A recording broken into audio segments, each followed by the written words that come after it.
naman ganun na final. Si Sara Duterte mismo, yung kanyang mga abogado, ang gusto na mag-file, senador mismo, a senator who will be sitting as a senator judge. Kaya nga po yung sinasabi ko sa inyo. Bias na itong dati si Bato, si Marcoleta, si Amy Marcos, si Bongo, si Robin Padilla. Naglabas na sila ng kanilang mga damdamin ng kanilang posisyon. They are for dismissal. They are for acquittal. Ni Sara Duterte without first hearing the case in an impeachment trial. So kailangan siguro mga magagaling na abogado. Somebody, sabi ko nga sa prosecution siguro ang tama nito. Somebody from the prosecution panel should file a petition before the Senate Impeachment Court asking this senator, judges, to inhibit. Hindi dapat sila mag-participate kasi mga bias na sila.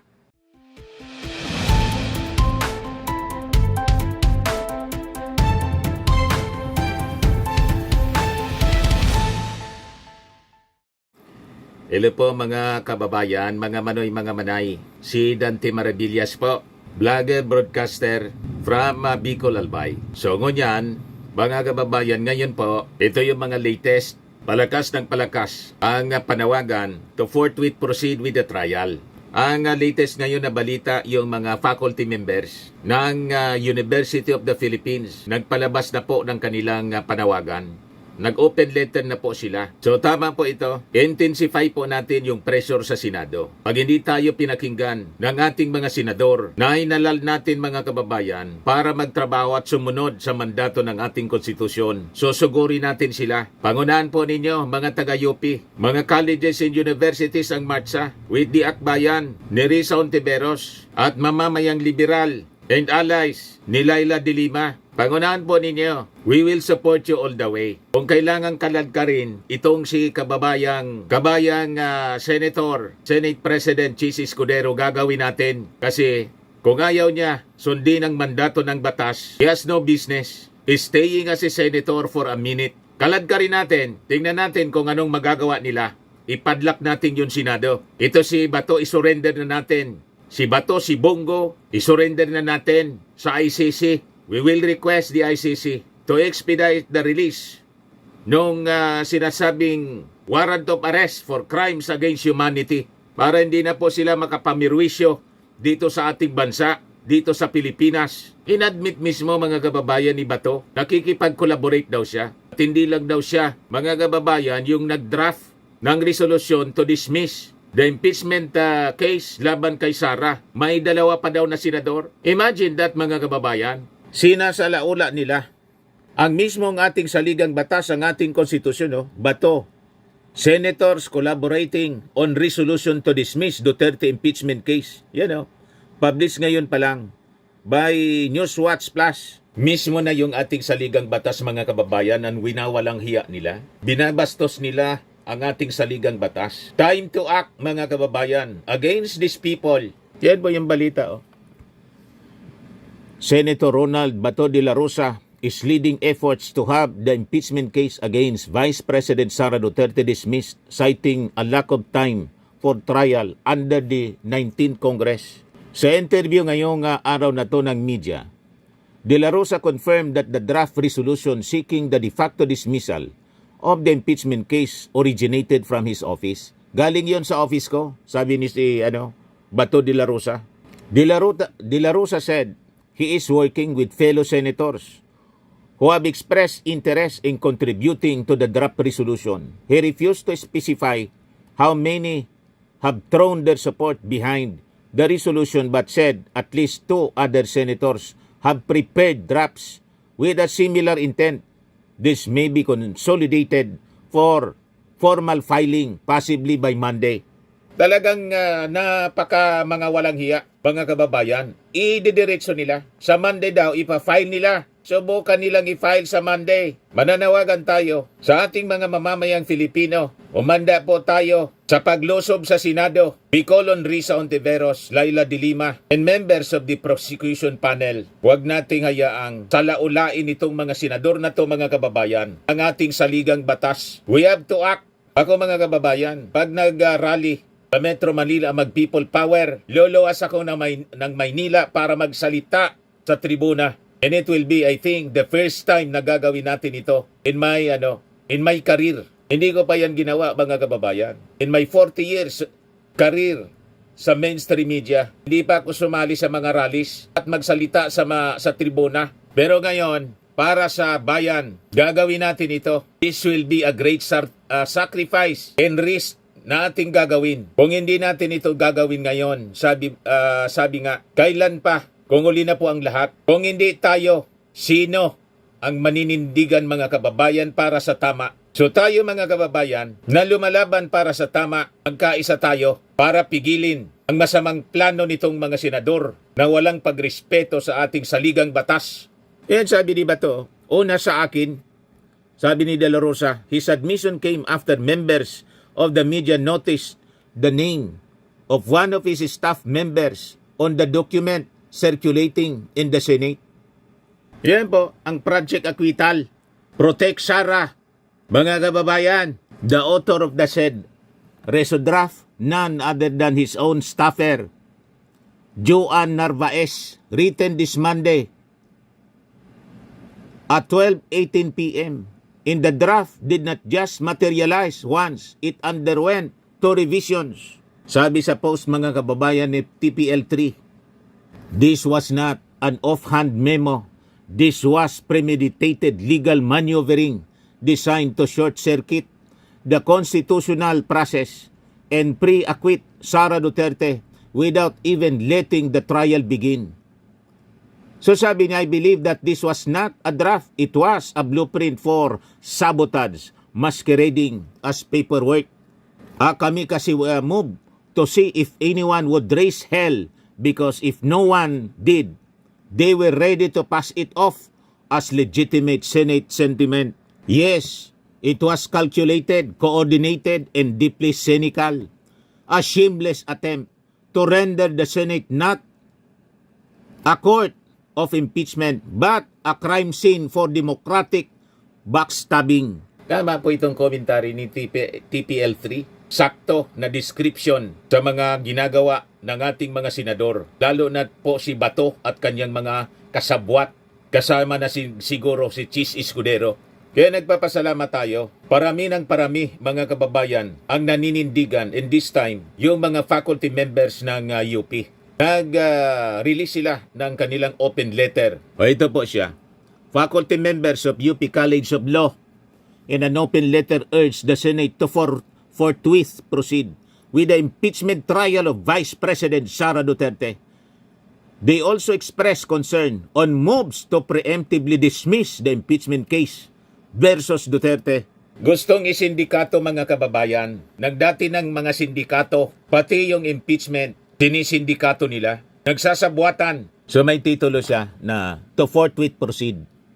An open letter in urgent call to the Senate of the Philippines to commence the impeachment trial of Vice President Sara Duterte by individual members of the University of the Philippines College of Law, June 5, 2025. We, the undersigned individual members of the faculty of the University of the Philippines College of Law, express our grave concern with proposals to declare an impeachment case against Vice President Sara Duterte as functionally or de facto dismissed, the grounds for dismissal being circulated in the draft resolutions reported by the media. The violation of Vice President Duterte's rights to speedy disposition of cases in the non-continuing character of the Senate are unsupported by factual development and a proper reading of the Constitution. A premature dismissal will undermine the core democratic principle of checks and balances. In contrast, proceeding with the impeachment trial will uphold the Senate's constitutional mandate on public trust and accountability. Malinaw po, mga kababayan. Very correct ang posisyon na to ng mga taga-UP College of Law. On speedy disposition of cases, the Senate's 4-month inaction on the articles of impeachment transmitted to it on February 5 has been cited as a violation of Vice President Duterte's rights to speedy disposition of her case. Indeed, the Constitution guarantees this before all judicial, quasi-judicial, or administrative bodies. Like any citizen, Vice President Duterte is entitled to this right. However, her right to speedy disposition has not been violated. An impeachment trial as a sui generis constitutional procedure is not a case before a judicial, quasi, or administrative body. The trial of impeachment cases is a proceeding in the Senate, which in this context does not even sit as an ordinary legislative body, but as a constitutional office of accountability. On the text of the Constitution alone, the right to speedy disposition would not apply. Even if it did apply, Vice President Duterte was not prejudiced by these delays. Neither has she sought a dismissal from the Senate or the commencement of her trial since the articles of impeachment were transmitted. Wala mang ganun na final. Si Sara Duterte mismo, yung kanyang mga abogado, ang gusto na mag-file, senador mismo, a senator who will be sitting as a senator judge. Kaya nga po yung sinasabi ko sa inyo. Bias na itong dati si Bato, si Marcoleta, si Amy Marcos, si Bongo, si Robin Padilla. Naglabas na sila ng kanilang mga damdamin ng kanilang posisyon. They are for dismissal. They are for acquittal. Ni Sara Duterte without first hearing the case in an impeachment trial.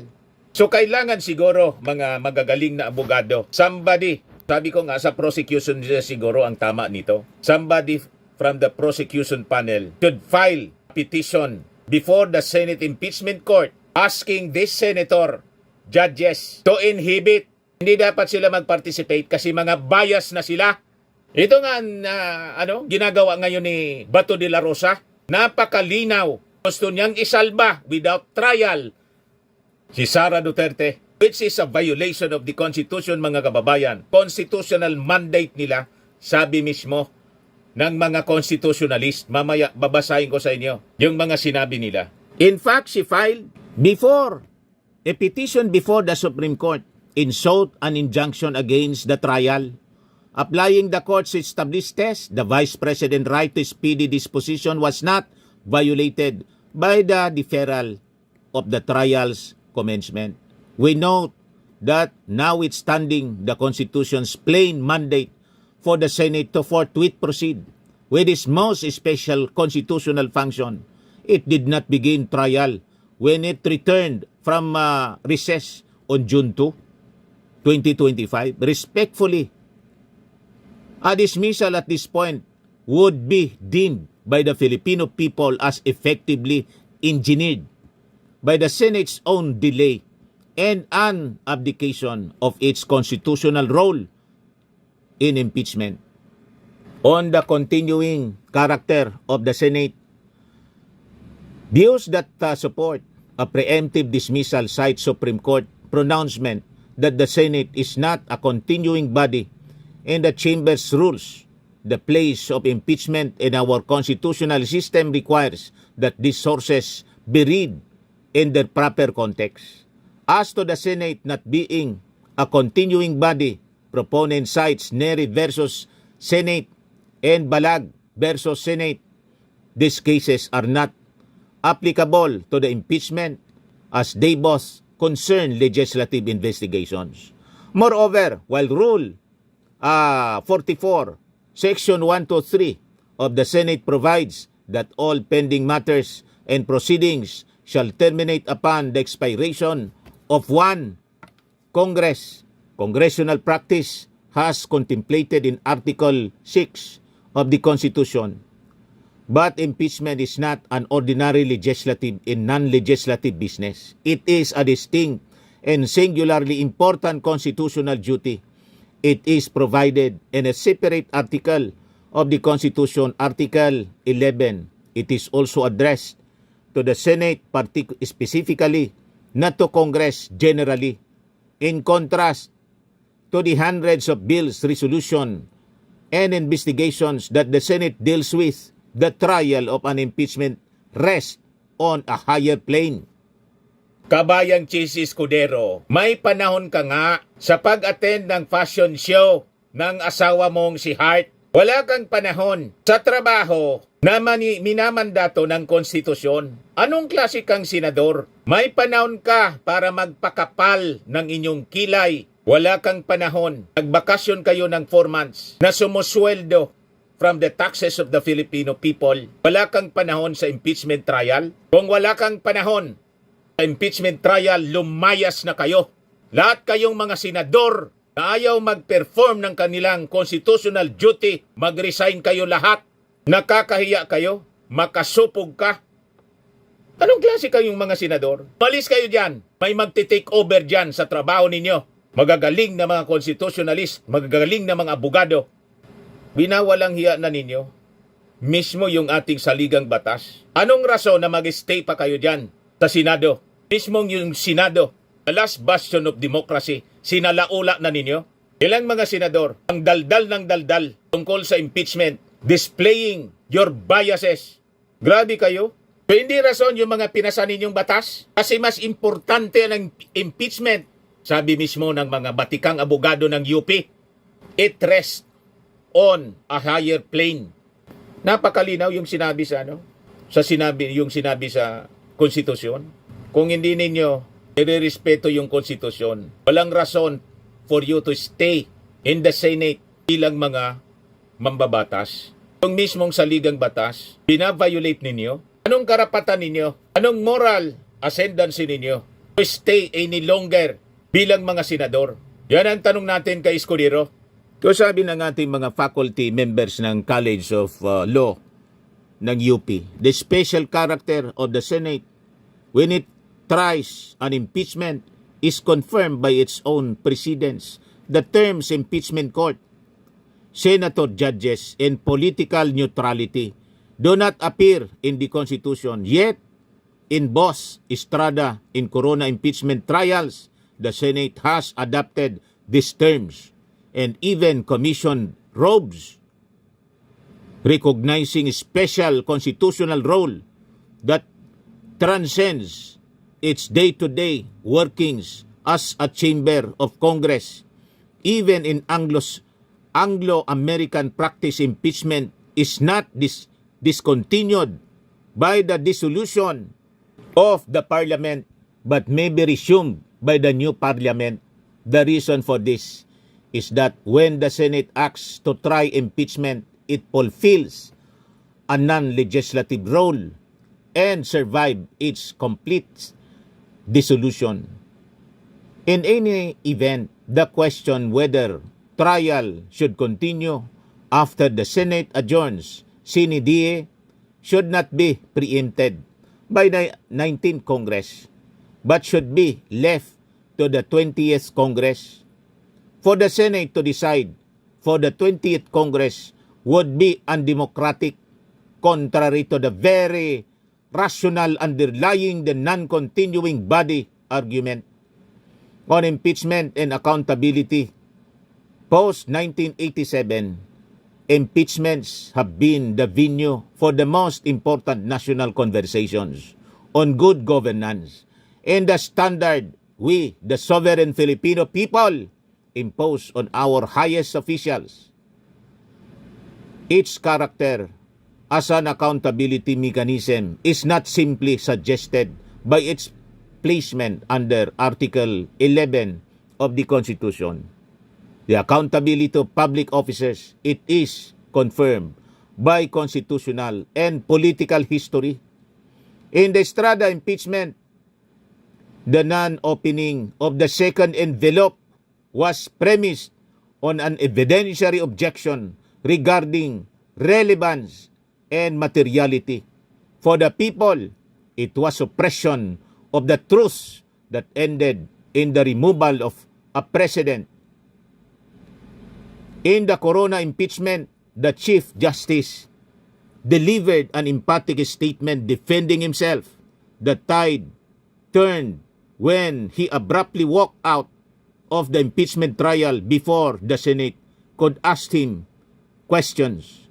While every initiations of impeachment is understandably controversial, if not divisive, the people eventually congregate around the impeachment court to find the truth, the whole truth in nothing but the truth about serious disqualifying allegations against its highest public servants. Kaya tatandaan po ninyo, Bato de la Rosa, Chis Escudero, lulusob dyan sa Senado para kayo ang tanggalin.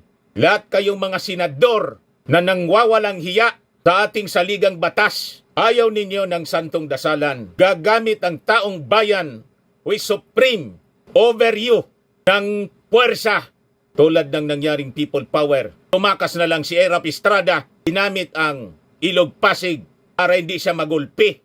Tatandaan mo yan, Senator, Senate President Chis Escudero, Bato de la Rosa, milyon na yung nag-congregate yan. Tumakbo na kayo kung saan ninyo gustong tumakbo. Kasi pag nahawakan kayo ng ating mga mamamayang Filipino, sabi nga po, dila nyo lang ang walang latay. Kayo, noong previous administration, AJK, si Sara Duterte nagbanta. Kumuha na daw ng assassin. Imagine that, apatayin mismong presidente. Si Lisa Marcos pati si Martin Romualdez. Gusto ninyong palampasin? Kung ayaw ninyo, papanagutin si Sara Duterte. Kaming mga mamamayang Filipino ang magpapanagot sa inyo. Tandaan ninyo yan. Naubos na po ang takot ng ating mga mamamayan. Tandaan ninyo yan.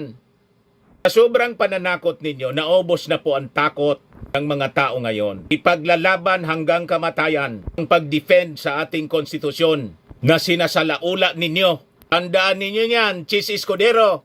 So sabi ng ating mga butihing UP College of Law faculty members, we are deeply concerned with moves to preemptively dismiss the impeachment case, not because we necessarily believe in the charges. We do not, because we wish to see the evidence. Hear the Vice President's defense. Tama. And with our fellow Filipinos, judge for ourselves her fitness to continue in public service. In these difficult moments, the people look to their Senate to be the forum for the country's most important truth-telling procedure because of its seniority, independence, and reputation for statesmanship. As teachers and scholars of the law, we believe that the Senate's dismissal without hearing even a single witness will mean its abandonment of its proud tradition as an august chamber and permanently alter our system of checks and balances. Pag ganon ang ginawa ninyo mga senador, ilalagay namin sa aming kamay ang batas through people power. Anyway, nung mag-people power to, tinanggal si Erap Estrada, sabi ng as explained by attorney constitutionalist Rene Sarmiento, inuphold ng Supreme Court. Sinabi ng Supreme Court, tama. So tama ang aming gagawin. Pag sumugod kami dyan, naladkad kayo, tama ang aming gagawin because it is the people, sovereign will of the people. Then democracy mga kababayan. All powers emanate from the people. You know that?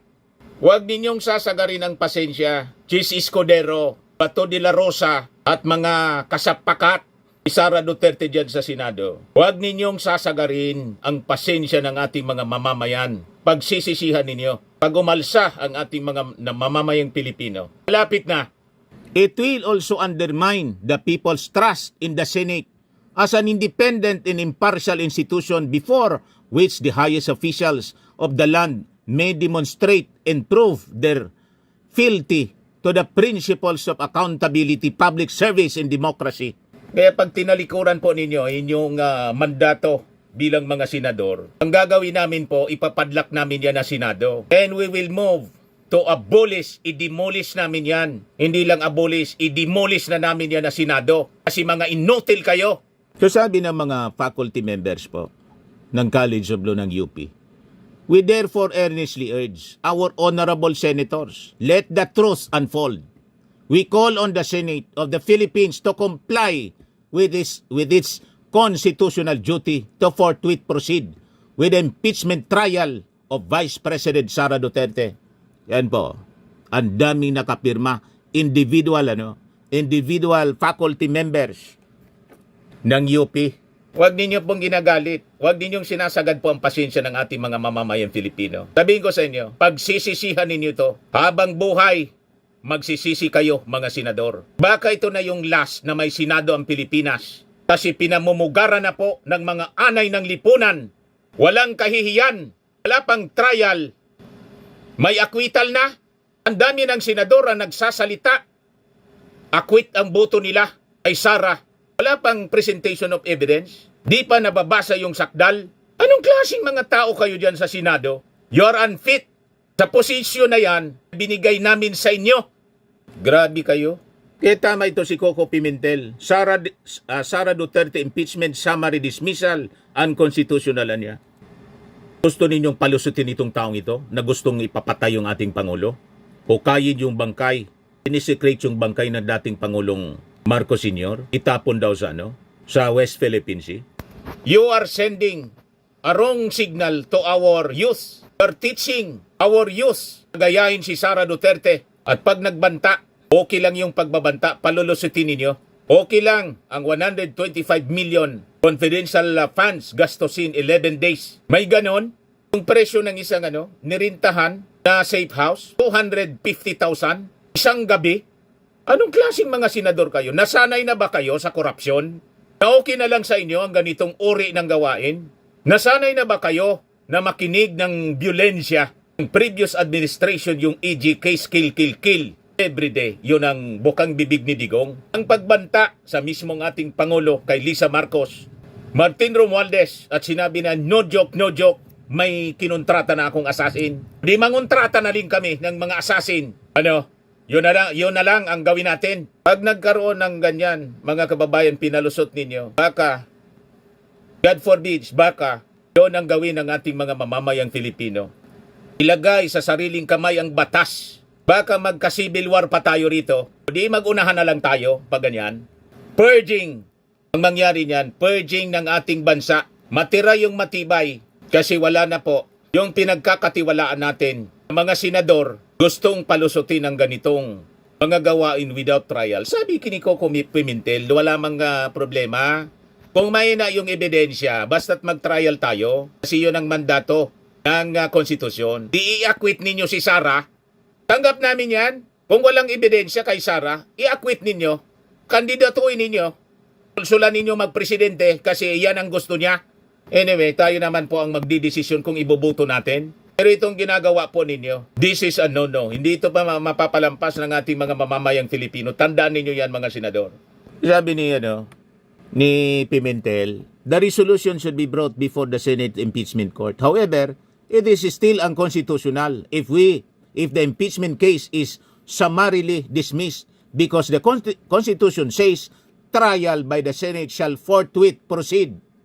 Trial, hindi dismissal. Isa ilalim daw ninyo sa trial, si Sara Duterte, hindi i-dismiss without trial.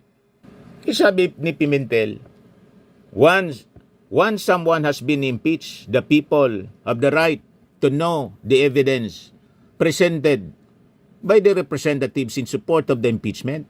And the impeached official must also be given the opportunity to defend themselves and clear the name. Yun po ang tama. Kung walang ebidensya laban kay Sara Duterte, anong problema ninyo? Sabi ninyo, malakas yung confident kayo na ma-acquit si Sara. O bakit gusto ninyong i-dismiss na walang trial? Ito si Tobats, napakasinungaling. Unang tanong sa kanya, kung meron bang Senate resolution? Ang tanungin siya ng mga reporters, ay kumakalatan niya, sabi niya, sagot niya, meron bang Senate resolution? Siya yung may gawa, magtatanong pa. And afterwards, galing yon sa office ko, sabi niya. Kasi na-discover ng media, mga kababayan, na yung nagpakalat, staff niya, may pangalan, nasukol si Bato. Kaya umami na lang po. Ano ang mga ugali niyan? Kaya sabi po ni, Congresswoman Gervie Luistro, isa sa mga House prosecutor, the Constitution is clear. Article 11, Section 3, Paragraph 6, the Senate has the sole power to try and decide all impeachment cases. There is no mention of at all of dismissal, which means it is mandatory that they conduct a trial and thereafter decide whether for acquittal or for conviction. I-acquit po ninyo. Natatakot kasi kayo. Yan ang reading natin. Ganon din ang sabi ng mga analyst, observers. Natatakot kayo to forthwith proceed. Kaya nilalagay ninyo at gusto ninyong patayin yung impeachment case. Kasi mahirapan kayo na i-acquit si Sara sa lakas ng ebidensya. Doon pa lang sa pagbanta niya, Article 1. Pagbanta pa lang niya sa Pangulo, kay First Lady, kay Martin, ebidensya galing sa bibig niya. 7 articles of impeachment, mga kababayan, ang sinabmit sa Senado. Kahit isa lang sa 7 articles of impeachment, mapatunayan ang pagkakasala ni Sara, convicted na siya, perpetually disqualified from running in any public office. Kaya kayo natatakot kasi pag prinisenta yung mga ebidensyang napakalakas, mahirap sa inyo na i-acquit si Sara. Kasi kasiraan na yon ng inyong pagkatao, ng inyong political career. That will be a kiss of death sa inyong political career pag in-acquit ninyo. Ang gagawin ninyo ito, walang trial, dismiss yung kaso. Huwag kami mga senador. Pag ginawa ninyo yan, sosogod ang mga mamamayang Filipino sa Senado para kaladkarin kayo. O ito, galing kay constitutionalist Christian Monsod. Senate cannot get out of duty. It must hold impeachment trial. Itong mga magagaling na constitutionalist ang ipalit natin sa Senado. Kaya lang di man sila tumakbo. Ang mga kalibre ni Christian Monsod, kalibre mga kababayan ni Atty. Sarmiento, mga matitino, kalibre ni dating Senior Associate Justice Antonio Carpio. Ito yung dapat na uupo na mga senador. Hindi itong tulad ni Bato de la Rosa, ni Robin Padilla, ni Bongo. Hindi yung mga kalibre nila. Kailang binoto, naging mga senador. Pero pag di nila ginampanan, isara natin, demolish natin yung Senado. Noong panahon ni Marcos Sr., inabolish siya na Senado. Kaya nga po, noon, mga presidential decrees, hanggang ngayon po, pinapakinabangan yung batas laban sa droga. Presidential decree. Kasi yung Senado, wala nang pakinabang. Ang gugulo lang, inabolish ni Marcos Sr. O ngayon, kung mali yung ginawa si Marcos Sr., siya na mismong gumagawa ng batas, kaya nabansagan siyang diktador. Kung mali yung mga ginawang batas ni Marcos Sr. na mga decrees, o bakit ngayon hindi pa ninyo rini-repeal yung mga presidential decrees? Mas magaganda yung mga qualities ng batas noon na nakapalaman sa presidential decrees, isa sa mga batas na ginawa ninyo ngayon. Huwag kami mga senador. We can live in this country without you. Palamunin pa kayo from the taxes of the Filipino people. Pagkatapos, ito lang yung gagawin ninyo. Mismong konstitusyon ang bina-violate ninyo.